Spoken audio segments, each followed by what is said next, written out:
Bonjour Internet, c'est le 24e épisode de la Bibliothèque Digestive et je vais revenir sur les adaptations de H.P. Lovecraft en BD avec une petite mise à jour sur mes précédentes lectures. J'en parlais déjà dans le tout premier épisode de la Bibliothèque Digestive consacré au Réanimator de Florent Calvès et je l'évoquais également dans le 10e épisode sur le Molosse par Gutanabe. J'aurais pu laisser ce livre de côté et faire comme si personne n'avait rien vu, mais non. Le destin, le fantôme de Lovecraft ou le chaos rampant de Nyarlathotep en a voulu autrement. C'est en farfouillant chez un bouquiniste que je suis tombé par hasard sur ce bouquin que j'ai pourtant cité 2 fois sans jamais le lire. J'ai donc sauté sur l'occasion et j'ai acquis un exemplaire de cette autre adaptation de la nouvelle Le Temple, après celle de Tanabe publiée dans le Molosse, cette fois scénarisée par Rotomago et dessinée par Florent Calvès. Préparez-vous à la plongée, rentrez le périscope, videz les ballastes, je vais vous parler de U-29 et de son sous-marin maudit publié en 2005 chez Achilleos.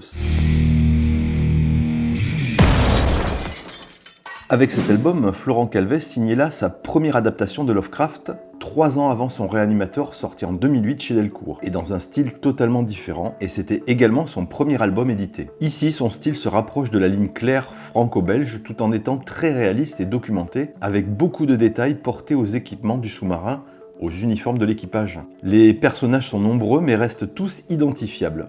La caractérisation, les attitudes, les grimaces sont bien rendues. Le découpage est classique et a priori c'est Rotomago qui s'en est occupé. En plus du scénario, il est également crédité pour le lettrage et le design des pages de garde. Il opte pour une mise en page en gaufrier allant de 8 à 9 cases pour développer une scène d'action et 1 à 2, voire 3 cases pour une scène d'exposition ou une montée dramatique. Bref, pour un premier album, c'est maîtrisé graphiquement. J'émettrai quelques doutes quant au choix des couleurs. J'ai l'impression qu'il s'agit de couleurs numériques et ça donne au dessin un côté brillant, métallique, voire plastique, qui s'accorde mal avec l'ambiance sombre, humide et claustrophobique d'un submersible allemand de la Première Guerre mondiale. Et puis, gros souci de lisibilité, mais l'édition que j'ai souffre d'une sorte de voile gris sur toutes les cases, ce qui rend la lecture difficile. Pour info, j'ai celle de 2005. L'album a été réédité en 2013 ou 2014, et d'après les images que j'ai trouvées sur internet, les dessins ont l'air beaucoup plus clairs. Si vous avez cet album, j'aimerais bien savoir si vous avez constaté ce souci, en me laissant votre expérience de lecteur dans les commentaires. Pour le scénario, Rotomago reprend la structure du récit originel de Lovecraft qui est présenté comme le journal d'un officier allemand de sous-marin en 1917, disparu corps et biens avec son navire et son équipage. Je suis obligé de faire la comparaison avec l'adaptation faite par Gutanabe car l'angle d'attaque de Rotomago diffère sensiblement. Tanabe démarre son histoire dans le sous-marin et n'en sort quasiment jamais, privilégiant une atmosphère étouffante, une descente dans la folie inexorable, et ainsi nous plonge directement dans le fantastique avec une approche frontale du paranormal. Alors que Rotomago nous décrit dans les premières pages de la BD le quotidien d'un sous-marin allemand de manière presque documentaire et commenté à la première personne par l'officier en chef.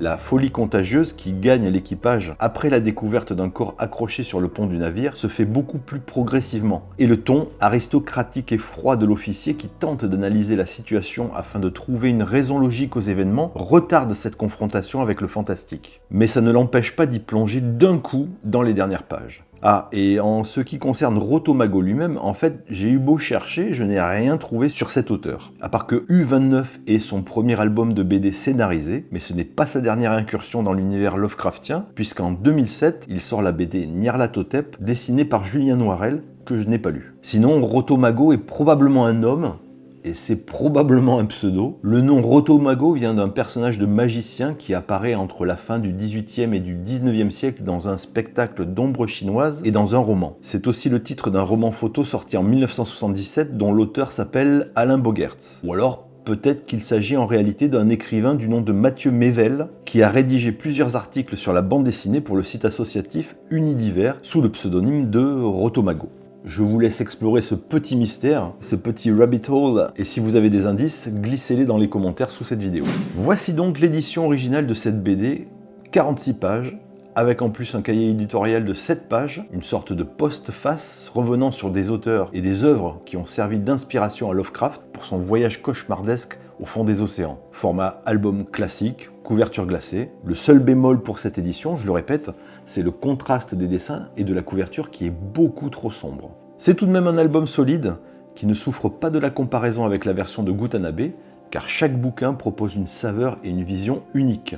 Je suis persuadé qu'on peut lire la même histoire du moment qu'elle est racontée sous un angle différent et surtout avec talent. Je lui donne donc la note de 6,5.